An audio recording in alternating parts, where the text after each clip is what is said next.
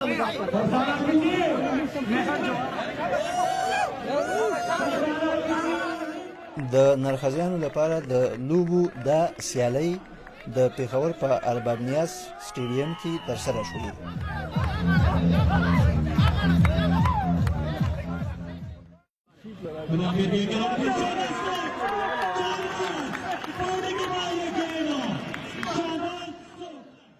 د پینکی په نوم یوه نرښځی وایي نن یې د دې لوبو نه ډېر خوندونه واخیستل. نیاز سټیډیم ته راغلي وو، موږ ډېر انجوای دلته کوو. مخکې خو زموږ دپاره داسې نه دي شوي او زموږ دپاره ډېر سهولتونه راغلي. موږ کې لوبې کوو، کرکټ یو سي بل سي ټول لوبې کوو، ډېر زیات خوشحاله وو.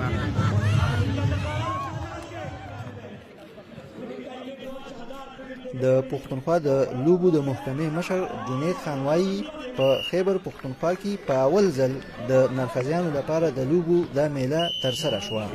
زمونږ ډایرکټریټ اف سپورټس او ډسټرکټ ګورنمنت پېښور اشتراک نه دا چې کوم سپورټس ګالا شوې ده، د دې مین مقصد دا دی چې د دې طبقې چې کوم محرومیانې دي هغه ختمې شي، دوی د هم خوشحالیانې وګوري او یو داسې پلیټفارم د دې ته اویلیبل شي د میډیا په توسط سره چې کوم نه دي خپل حقوق لپاره یو بهتر او ښه نمایندګي کولی شي.